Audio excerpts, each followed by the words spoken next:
Aleluia, louvado seja Deus, bendito o nome de nosso Senhor e Salvador Jesus Cristo. A paz do Senhor para toda a igreja. Graças a Deus. Quero vos convidar a abrir as vossas Bíblias. Podeis ficar assentados como estão. No capítulo 6 do Evangelho segundo escreveu São João, capítulo 12 do Evangelho segundo escreveu São João.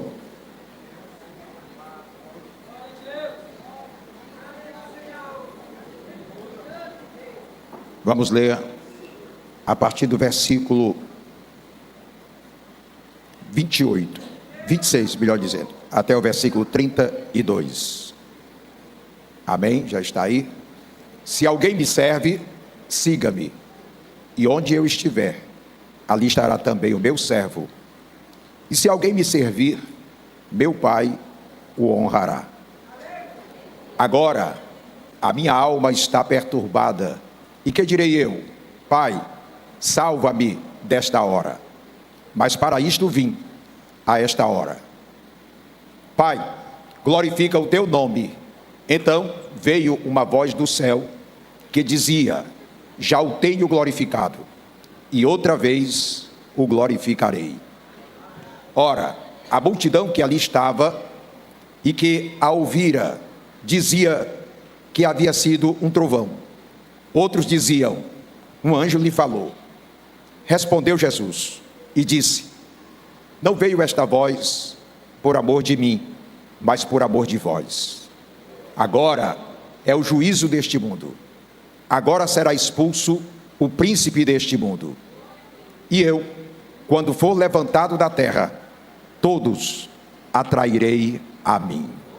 Glória a Jesus. Curvemos nossas cabeças e façamos uma oração.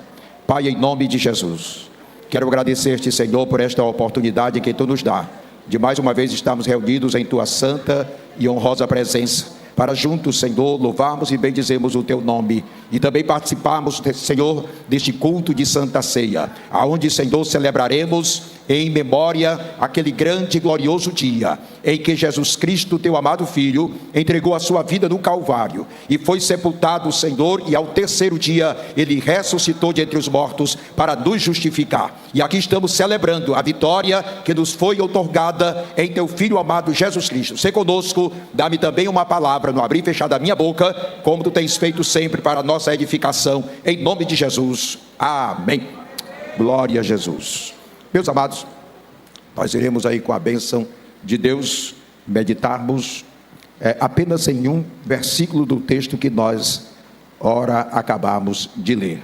Mas o texto fala exatamente com relação à aproximação do dia em que Jesus haveria de entregar a sua vida no Calvário, ser sacrificado por nós, pelos nossos pecados, conforme Deus já havia manifestado esse plano, esse projeto para com a raça humana ainda antes da fundação do mundo, pois ele é eterno. Para ele não existe nem passado, nem presente, nem futuro. Ele habita na eternidade. E o apóstolo Pedro, ele confirma isto mesmo quando ele diz que Jesus Cristo é o Cordeiro de Deus que foi morto ainda antes da fundação dos séculos.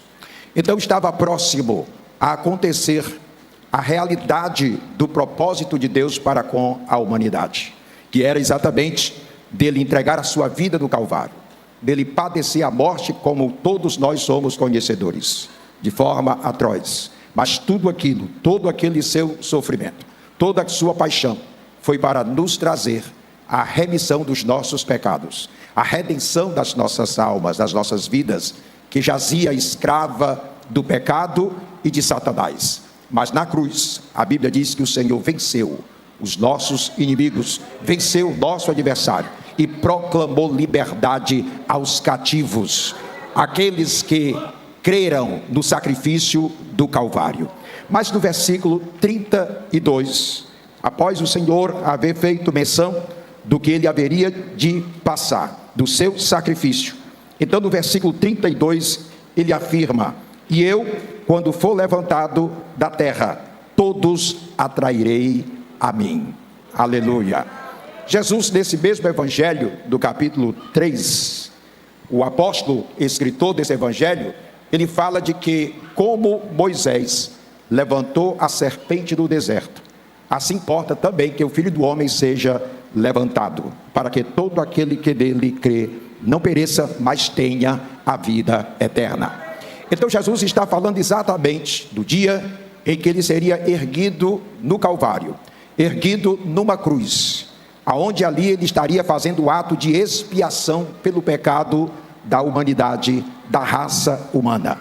E ele então falava de que nesse dia em que ele seria levantado, todos ele haveria de atrair para si. Isto é, o ato sacrificial de Jesus traria então à humanidade perdida a oportunidade deles então serem livres da carga ou das cargas do pecado, da prisão em que o mundo, ainda hoje, que não conhece, que não tem conhecimento dessa bondade, dessa grande graça de Deus para com a raça humana, eles se encontram. Mas aquele sacrifício, Jesus disse, que estaria então trazendo redenção, estaria trazendo libertação, salvação a todos. Todos agora deveriam, em Jesus, encontrar esta grande dádiva que é a libertação da condenação e da maldição eterna. Então Jesus está dizendo que todos têm agora a oportunidade, a porta aberta para serem salvos e livres da condenação eterna, porque foi para isto que ele veio ao mundo, foi para isto que Jesus se manifestou, foi para trazer salvação a toda a humanidade. Então, no livro, segundo escreveu São Paulo, ou epístola, ou carta aos Romanos, no capítulo 3, versículo 12, ele afirma que todos se desviaram, se referindo à humanidade perdida, antes de ter conhecimento da salvação em Jesus Cristo. Ele diz, todos se desviaram e tornaram-se juntamente inúteis. Esse é o estado do homem perdido, do homem sem Deus, sem paz e sem salvação. Para Deus não tem serventia nenhuma. Para Deus o homem é um ser inútil. Ele que no princípio, quando Deus o criou, ele o fez para a sua glória, ele fez a sua imagem e semelhança, ele fez para que através do homem seu nome fosse manifesto em toda a terra, ele fez para que o Senhor fosse santificado em toda a terra. Mas todos nós somos sabedores. Quem não conhece, quem não sabe do que aconteceu no início? O homem, infelizmente, ele deu ouvido a Satanás, já que ele tinha o poder de escolha, ele tinha o livre arbítrio, ele tinha o poder de fazer a vontade de Deus ou a vontade própria, e ele optou por onde fazer a sua própria vontade, escolher o que ele achava que seria bom para lhe dar entendimento, saber, conhecimento. E por isso o plano, o propósito de Deus para com a humanidade ficou agora rompido. O plano para o qual o Senhor fez o homem foi momentaneamente, diante do tempo da eternidade de Deus, ficou então desfeita. Mas Deus que é eterno, Deus que não torce caminho para os seus inimigos ou para o seu adversário, ele sabia muito bem do que haveria de acontecer. Razão porque alguns céticos ignoram por que Deus, sendo onisciente, por que Deus, sendo sabedor do que haveria de acontecer, por que então ele não evitou que o homem pecasse, que o homem caísse, que o homem sofresse a condenação, a perdição? Mas como acabei de falar, Deus não torce caminho para o seu adversário.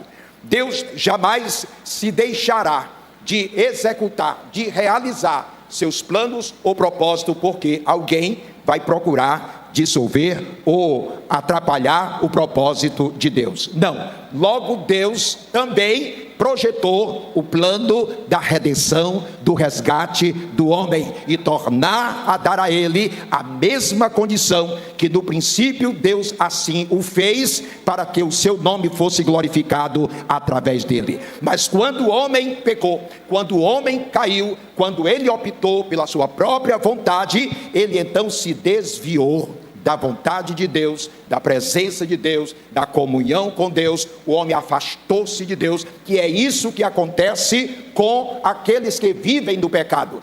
E até mesmo dentro da igreja, pessoas que ainda não entendem, não compreendem, não teve verdadeiramente um encontro pessoal com Jesus Cristo e permanecem numa vida de desobediência, de transgressão, afastando-se assim da presença de Deus, porque o pecado, ele rompe com a comunhão do homem com Deus. O pecado, ele torna-se uma espécie de uma barreira. Os irmãos devem lembrar-se de que quando Jesus faz menção do rico e Lázaro, diz que Lázaro, quando morreu, ele foi levado para o seio de Abraão, enquanto que o rico, ele foi sepultado. E o rico então lá no Hades, ele olha para Lázaro e ele sendo atormentado em chamas, ali naquele lugar de perdição, ele clama e pede para que o Senhor mande que Lázaro molhe o seu dedo na água e venha e refresque a língua dele. E então o Senhor diz que não haveria condição de ninguém passar para o outro lado, porque havia exatamente um grande obstáculo que não dava condição para ninguém passar um para o outro lado, conforme a palavra de Deus assim o diz. Então isso nos serve para compreender que o pecado, ele constitui-se uma barreira, um impedimento entre nós e Deus. É a razão porque devemos ter muito cuidado para que não venhamos a termos um empecilho entre nós e Deus e seja assim impedida não só a nossa comunhão, o nosso relacionamento, mas até mesmo as nossas orações. Muitas vezes pessoas que oram, que choram e que buscam e que lutam por alcançar alguma bênção, alguma vitória, alguma resposta, e essa vitória, essa bênção não chega. A culpa não está em Deus. Deus é poderoso para fazer todas as coisas como está escrito, até tudo muito mais abundantemente, além do que nós pedimos ou pensamos, segundo o seu poder que nós opera. Ele está para agir, Ele está para operar, Ele está para abençoar, Ele está para fazer a obra na nossa vida. Ele diz: clama a mim, responder-te-ei. Aleluia. No entanto, por que muitas vezes nós clamamos, nós buscamos, choramos e a resposta não chega? Mas a palavra nos responde. A Bíblia diz que quando nós pecamos, os nossos pecados então impedem para que o Senhor não ouça as nossas orações. Louvado seja o nome do Senhor. Porém, Jesus veio para realizar o sacrifício do Calvário e romper com esta barreira e tornar acessível o caminho a Deus através do seu sangue que foi derramado na cruz do Calvário. A ideia, irmãos, do desviar-se, de tornar-se inúteis, é exatamente que todos os seres humanos se afastaram da retidão, da verdade e por conseguinte do próprio Deus. O pecado, então, ele é uma barreira, uma separação entre o homem e Deus, levando todos à inutilidade. Não há um, diz Paulo escrevendo, ou seja, Jó capítulo 14, versículo 4, por gentileza, bote aí no telão. Ali então a palavra de Deus diz que, vamos, capítulo 14 de Jó, verso 4: quem do imundo tirará o puro? Ele próprio responde: ninguém. O homem ficou nessa situação de que dele, sem Cristo, sem ser regenerado, sem ser transformado, sem ser redimido, ele não tem condição de extrair do interior dele coisas boas, porque exatamente como é a natureza humana, assim é a sua conduta, o seu procedimento, as suas atitudes, as suas ações não são boas. É o que diz aí a palavra do Senhor. Quem do imundo pode tirar então o puro? Diz: ninguém. Só Deus pode, através do seu poder, da sua graça, da sua bondade, misericórdia, pode fazer algo na natureza humana e extrair para o seu louvor, para a sua glória, para a sua adoração, aquilo para o qual ele no princípio da criação, ele construiu ou fez o homem para louvor e honra do seu santo nome. Mas Paulo diz que não há ninguém que faça o bem. Sem Cristo, sem haver sido redimido, não há quem faça o bem, não há um justo sequer, é o que diz a palavra do Senhor. Portanto, o homem nesse estado, o homem nessa condição, ele por si só não tem condição de voltar-se para Deus, ele não tem condição de entrar na presença de Deus, somente através de um mediador, como está escrito na palavra do Senhor, que Jesus Cristo, ele é o único mediador entre Deus e o homem.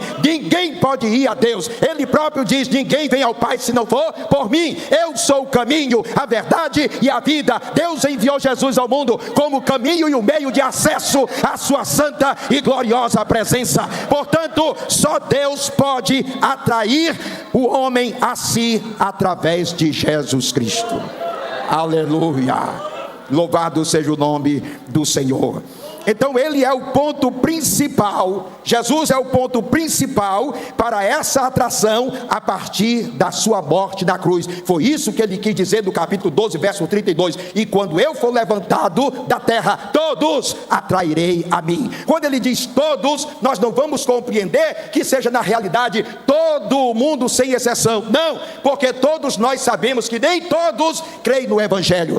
Alguém perguntou para Jesus: Senhor, são muitos que se salvam? Ele diz: porfiai por entrar pela porta estreita, porque larga e espaçosa é a porta que conduz à perdição, e muitos são os que vão por ele. No entanto, a salvação é para todos, mas nem todos creem no Evangelho.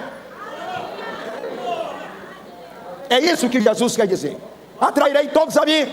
Quer dizer, todos têm a oportunidade de vir a mim, todos têm a oportunidade de receber o perdão, todos têm a oportunidade de se arrependerem dos seus pecados, todos têm a oportunidade de serem recriados e serem feitos novas criaturas. Louvado seja o nome do Senhor. Então, irmãos, só Deus em Jesus, ele pode atrair ou trazer ou aproximar o homem de si. Ele é o caminho que nos leva a Deus, como já falamos. No capítulo 6, o verso 44 ainda de João, capítulo 6, verso 44 do Evangelho segundo São João. Então Jesus ali também fala algo muito importante: ninguém pode vir a mim se o Pai quem me enviou não o trouxer. Ou numa tradução, não sei se é NVI, que diz: se ele não o atrair.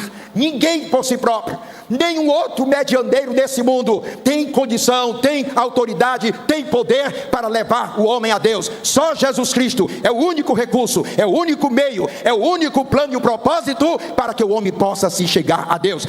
Então ele diz não só que ninguém pode vir a ele se o Pai que o enviou não o atrair, e ele o ressuscitar no último dia. Isto é, se não houver uma ação da intervenção da graça de Deus. Sem a intervenção da graça, sem a vontade do Senhor, ninguém jamais poderá ser salvo. Portanto, a salvação é graça, como diz o apóstolo São Paulo, que nós somos salvos pela graça, somos salvos mediante a fé. Louvado seja o nome do Senhor. Então, irmão, de que forma o Senhor nos atrai a si por meio de Jesus Cristo? Em primeiro lugar, a atração daqueles que haverão de crer no Senhor é através da mensagem e da pregação do Evangelho. A salvação é, como acabamos de falar, é mediante a graça por meio da fé. E a fé, diz a palavra do Senhor, ela vem pelo ouvir e o ouvir a palavra de Deus. O início do ministério de Jesus, bem como também do seu precursor, que foi João Batista, foi precedido exatamente de pregação. No capítulo 3, do versículo 1 de Mateus, ali diz que João Batista apareceu no deserto, pregando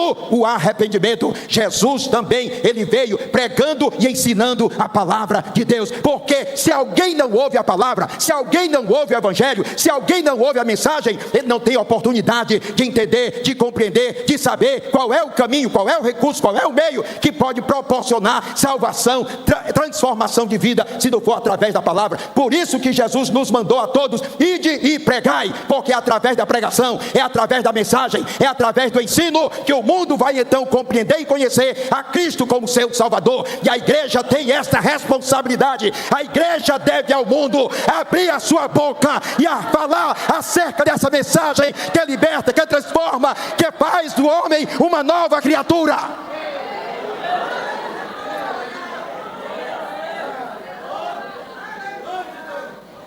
É o primeiro meio de se atrair o homem, o pecador, para Deus. É através da pregação, é através da palavra. E se nós nos calamos, nós estamos em dívida para com Deus e para com os homens.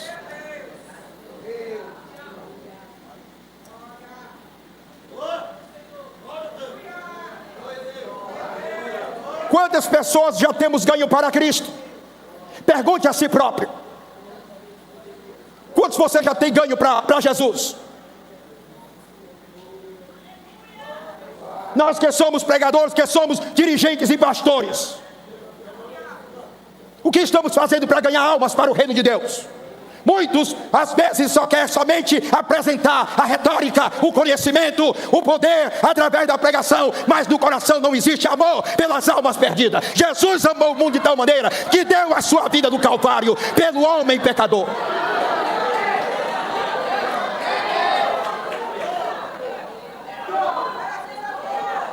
A mensagem é o primeiro passo. A pregação é o primeiro passo para que as pessoas sejam atraídas a Cristo. A Bíblia fala em alguns textos dos evangelhos que Jesus pregava e muitos creram nele. Mas creram através da pregação da palavra do Senhor. Veja aí, capítulo 1, verso 15 de Marcos, minha irmã. Aliás, João 5 e 24. E depois Marcos 1 e 15, por gentileza. João 5 e 24. Vamos lá. Na verdade vos digo, que quem ouve a minha palavra e crê naquele que me enviou, tem a vida eterna. E não entrará em condenação, mas passou da morte para a vida. Quem ouve a minha palavra e crê naquele que me enviou, tem a vida eterna. O homem só poderá então ter a vida eterna. O homem só poderá ser livre da condenação se ele ouvir a palavra e crer. Mas como crerão, diz o apóstolo São Paulo aos Romanos, se não há quem pregue? Como ouvirão se não há quem pregue?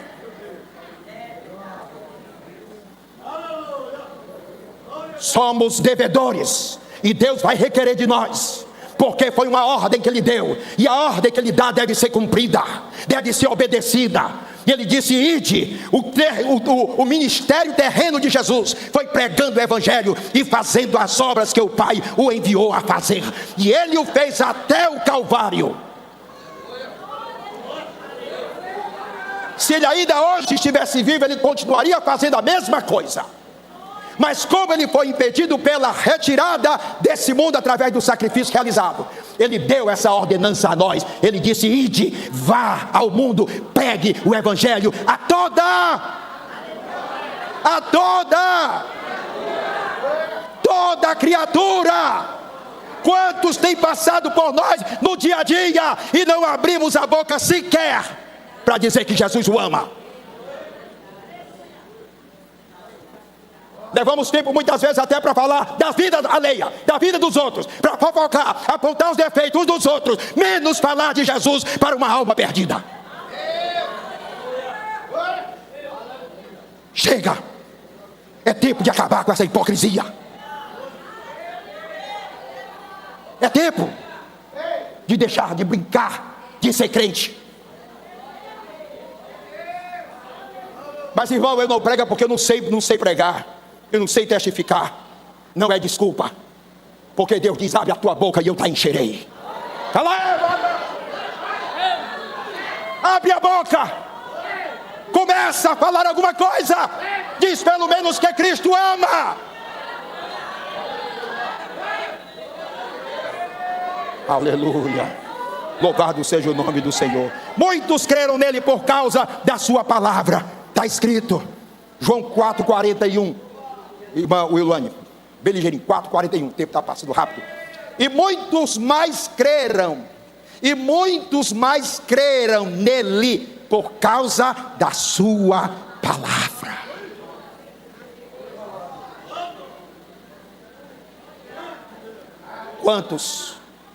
Quantos poderiam serem salvos? Teríamos aqui dentro um número triplicado a esse, se cada um de nós assumíssemos essa responsabilidade. Não precisava ganhar muitos não, bastava que cada um de nós ganhasse só um. Seria triplicado isso aqui. Então a mensagem é o primeiro meio pelo qual o Senhor atrai o pecador a si. Segundo, nós fomos atraídos com cordas de amor. Não se pode jamais mensurar o amor de Deus.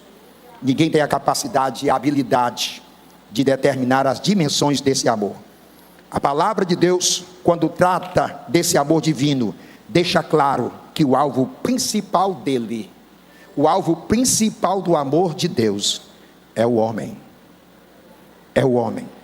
Nós somos alvo do amor de Deus. Jeremias 31, verso 3. Jeremias 31, verso 3. O que diz? Há muito que o Senhor me apareceu dizendo: porquanto com amor eterno te amei. Por isso, com benignidade te atraí. Há muito que o Senhor me apareceu dizendo: porquanto com amor eterno te amei. Oh, aleluia, que amor maravilhoso. Foi esse amor que nos atraiu. Nós estamos aqui dentro nessa noite foi porque esse amor nos atraiu. Foi Ele que nos atraiu. Nós não estaríamos aqui se Ele não tivesse nos atraído. A disposição que tivemos de nos deslocarmos nesta noite para vir à casa dele, foi Ele que nos atraiu com esse amor eterno. O amor de Deus não é como o amor humano, passageiro, momentâneo, ocasional. O amor de Deus, ele permanece o mesmo, inalterável, em quaisquer circunstâncias e situação da nossa vida. Aleluia! Ninguém jamais poderá imaginar o tamanho, a imensidão que é esse grande amor. Com amor eterno te amei. Não importa onde, nem quando, nem o porquê. Ele nos ama. Ele nos amou primeiro, como diz João, 1 João capítulo 4, verso 19, né? Foi o Senhor, Ele nos amou primeiro. Por isso que nós o amamos, porque Ele nos amou primeiro. E nós então usamos de reciprocidade para com Ele. É impossível aqueles que desfrutam, que vivenciam o amor de Deus na sua vida, que não tenha manifestação de amor para com Ele, para com a sua obra, para com a sua casa, para com os céus. Quem não ama seu irmão ainda não experimentou de verdade o amor de Deus na sua vida. Quem não tem prazer de servir a Deus, quem não tem prazer de estar na casa dele, ainda não experimentou de verdade o amor de Deus na sua vida. Aleluia. Davi, ele teve essa experiência, não sei se foi quinta-feira passada que eu falei sobre isso. Ele diz: ó, quanto amo a habitação da tua casa. No Salmo 122 ele diz: alegrei-me quando me disseram, vamos à casa do Senhor. Os nossos pés estão dentro das tuas portas, ó Jerusalém. Isso fala do amor que ele tinha à casa do Senhor, à sua obra, porque ele bem sabia quem Deus era e como era imensurável o seu amor para com ele. Precisamos mergulhar na presença de Deus, para poder então usufruir e desfrutar desse amor, e poder então espalhar, manifestar o amor de Deus através das nossas vidas. Essa é a realidade que poucos nos dias atuais estão dizendo. Louvado seja o nome do Senhor. Terceiro, que o tempo já não nos permite irmos há muito tempo sobre esse assunto. Atraídos também pela benignidade. Claro, por isso, com benignidade te atraí. É o mesmo texto de Jeremias 31, versículo 3. Irmã, 31. Há muito que o Senhor me apareceu dizendo: porquanto com amor eterno te amei. Por isso, com benignidade te atraí. Com bondade. Aleluia. É um dos atributos do Senhor, bondade. Quando alguém chegou para Jesus e disse: bom mestre, ele disse: por que você me chama bom?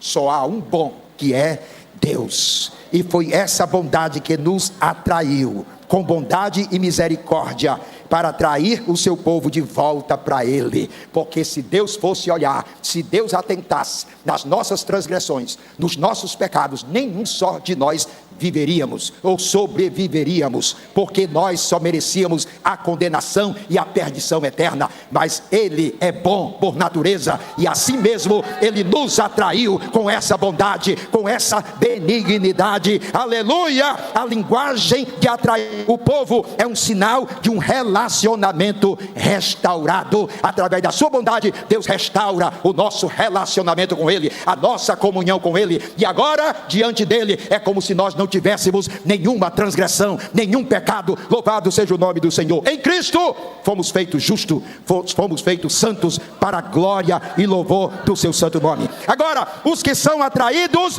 são perdoados. O perdão é recebido pela fé, mediante o arrependimento sincero e confissão dos pecados e a crença em Jesus Cristo. Através da sua morte e ressurreição, pagou pelos nossos pecados. O perdão divino é um dom imerecido de Deus. Oh, que coisa maravilhosa! O perdão divino é um dom imerecido de Deus. Somos salvos, estamos aqui reunidos, somos crentes em Jesus, nos congregamos, fazemos alguma coisa para o reino de Deus, lideramos uns pastores, outros presbíteros, outros diáconos, outros presidentes de departamento, mas nada disso nos faz melhor do que ninguém. O pastor diante de Deus tem o mesmo valor e custou o mesmo preço que tem aquele que está lá na porta da casa do Senhor. Não existe diferença nenhuma. Alguns têm uma função destacada, porque assim é necessário para as atividades. Convinha que um homem, que um peso humano estivesse à frente do rebanho, e Deus o intitulou de pastor, porque tem a responsabilidade de arrebanhar, de apacentar, de cuidar daqueles que o Senhor chamou do mundo e os fez como ovelhas do seu pastoril. Então convém que alguém que seja levantado e capacitado por Ele, porque ninguém tem capacidade alguma de si mesmo, ainda que participe das maiores faculdades do mundo, sem a unção, a graça e a sabedoria e o conhecimento de Deus, isso não vale coisa alguma. Não tem valor nenhum. Eu conheço o exemplo de uma congregação que era dirigida por um dirigente analfabeto, na expressão popular aí, de pai e mãe. E ele dirigia uma congregação. Narciso ali já pegou. E a congregação lotada, fervorosa. Aí acharam que já não dava mais para ele. O trabalho cresceu muito, tem muita gente, e tem muita gente culta, e não pode um homem analfabeto dirigir um trabalho dessa natureza. Então se tirou o analfabeto e colocou um culto para dirigir. O trabalho afundou.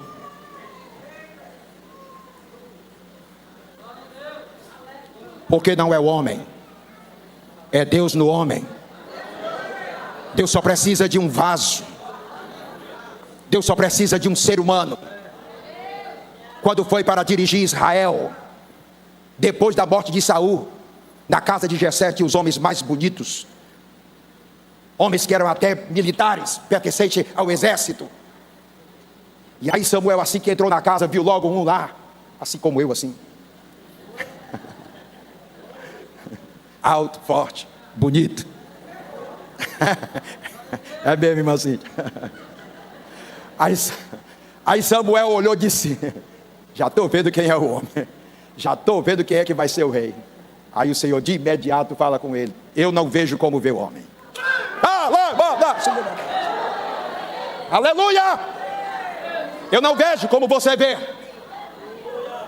Eu não atento para a formosura nem a aparência. Eu não atento para a capacidade intelectual. Eu olho para o coração, e o que eu quero não está aqui dentro.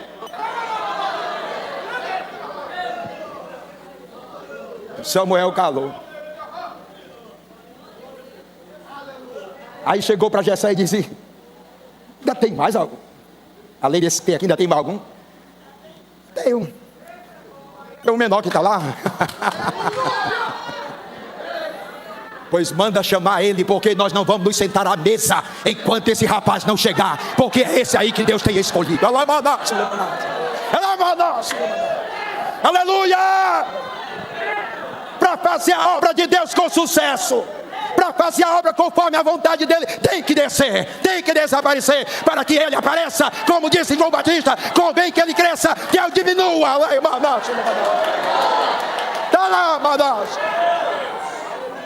Desça do seu pedestal, desça da sua arrogância, desça do seu orgulho, da sua altivez. Quem você pensa que é? Deus é que é maior e que é maravilhoso na vida daqueles que entregam a sua vida para Ele.